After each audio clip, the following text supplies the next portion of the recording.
నమస్తే అండి, నేను మీ Swapna. Welcome back to heavenly eats. ఇవాళ రెసిపీ వచ్చేసేసి పేషావరీ స్టైల్ ఖీర్ అండి. చాలా చాలా బాగుంటుంది ఇది ఒక పాకిస్తానీ రెసిపీ అండి.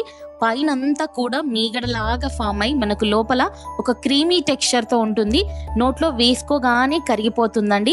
అలాగని ఏదో చాలా కష్టం అనుకునేరు. చాలా చాలా సింపుల్ అండి. ఎలా చేయాలో మీకు స్టెప్ బై స్టెప్ చాలా సింపుల్గా మీకు ఈ వీడియోలో షేర్ చేశానండి. సో ఎక్కడ కూడా మిస్ చేయకోకుండా చిన్న చిన్న పాయింట్స్ని ఈ వీడియో అంతా కూడా చూసేయండి. మీకు కనుక నచ్చితే కనుక ఈ వీడియో ఒక్కసారి లైక్ చేసేయండి. అలాగే కొత్తగా మా ఛానల్ని చూస్తున్న వాళ్ళు సబ్స్క్రైబ్ చేసేసుకోండి. సో ఈ ఖీర్ని ఎలా చేసేయాలో చూసేద్దామా. ముందుగా నేను దీనికి ఒక 4 టేబుల్ స్పూన్ల బాస్మతి రైస్ని తీసి పక్కన పెట్టుకొని మంచిగా నానబెట్టుకున్నానండి. ఒక 1 అవర్ పాటు మినిమం నానాలి. బియ్యాన్ని బాగా కడిగేసేసుకొని నానబెట్టుకొని 1 అవర్ తర్వాత ఏదైనా వెడల్పాటి ఒక మందం గిన్నెలో వేసేసి ఉడికించుకోవాలండి.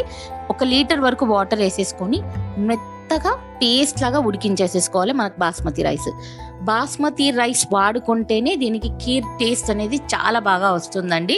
వేరే ఏ బియ్యం వాడినా బాగుంటుంది, కానీ ఇంత టేస్ట్ అనేది రాదు. మనకు బాస్మతి రైస్ వల్లనే వస్తుంది.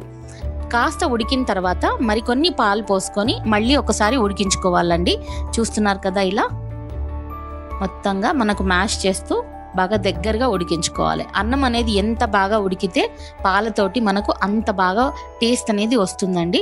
చూస్తున్నారు కదా, ఉడికిపోయింది అంతా కూడా, మనకు మెత్తగా అయిపోయింది అన్నం అంతా కూడా. ఇప్పుడు దీంట్లో ట్విస్ట్ ఏంటి అంటే, ఇది మనకు రస్కులు ఉంటాయి కదండి, రస్క్ బిస్కెట్లు ఈజీగా అవైలబుల్ ఉంటుంది. దాంట్లో ఇలాచీ ఫ్లేవర్ ఉన్నది తీసుకోండి, చాలా చాలా బాగుంటుంది. ఆ రస్కులు ఒక 5-6 తుంపి మిక్సర్ జార్లోకి వేసేసుకొని మనం ఉడికించుకున్న అన్నాన్ని కూడా వేసేసుకొని కొన్ని పాలు పోసుకొని కొంచెం చల్లారాక మిక్సీ పట్టేసేసుకోండి. మెత్తగా పేస్ట్ లాగా మిక్సీ పట్టేసుకోవాలి. దీనివల్లే ఖీర్కి ఒక మంచి టేస్ట్ అనేది వస్తుంది. చాలా మంచి ట్విస్ట్ అండి ఖీర్కి. రెగ్యులర్గా కాకోకుండా ట్రస్ట్ మీ అండి, ఒక్కసారి చేసి పెడితే కనుక ఖచ్చితంగా ఎవరైనా కూడా ఫ్యాన్స్ అయిపోతారు. చూస్తున్నారా ఎంత స్మూత్ బ్యాటర్ వచ్చిందో. అది పక్కన పెట్టేసుకొని ఏదైనా వెడల్పాటిది మందపాటి కడాయి తీసుకొని 1 లీటర్ వరకు ఫుల్ క్రీమ్ మిల్క్ని యాడ్ చేసేసుకోండి. ఇలా యాడ్ చేసుకున్న తర్వాత పాలన్నీ బాగా మరగనివ్వాలండి. మనకు కొంచెం రెడ్యూస్ అయ్యే వరకు, పాలన్నీ బాగా చిక్కబడే వరకు మరిగించుకోవాలండి. మీగడంతా కూడా మనకు పైకి తేలుతూ ఉంటుంది కదా, అలా వరకు మనకు బాసుంది ఎలా చేసుకుంటామో అలాగే మనకు పాలను కూడా మరిగించుకుంటూ ఉండాలి. చూస్తున్నారా, పాలంతా కూడా చిక్కబడి మనకు పైకంతా కూడా మీగడలాగా ఫామ్ అయిపోయింది మొత్తంగా.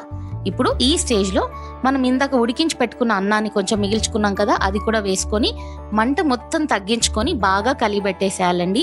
ఇక్కడి నుంచి చాలా జాగ్రత్తగా ఖీర్ అనేది చేసుకోవాలి.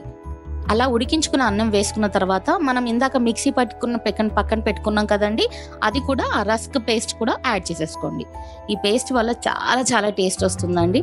ట్రస్ట్ మీ అండి, చేశాకైతే అసలు కొంచెం కూడా మిగిల్చుకోకుండా తిన్నారు ఇంట్లో. అది వేసిన తర్వాత బాగా మెల్లిగా మొత్తంగా కూడా కలిసిపోయేలాగా మంట మొత్తం సన్నని మంట పైన పెట్టేసుకొని నిదానంగా అలా కలుపుతూ ఉండండి. ఇలా ఈ టెక్స్చర్ వచ్చే వరకు మనకు చూస్తున్నారా ఎంత చిక్కబడిందో. ఇప్పుడు దానికి సరిపడా షుగర్ అనేది యాడ్ చేసేసుకోండి. చక్కెర యాడ్ చేసుకున్న తర్వాత మళ్ళీ ఒకసారి కింద అడుగంటుకోకుండా కలుపుకోవాలండి. ఏ మాత్రం అడుగంటినా కూడా మనకు టేస్ట్ అనేది చేంజ్ అయిపోతుంది.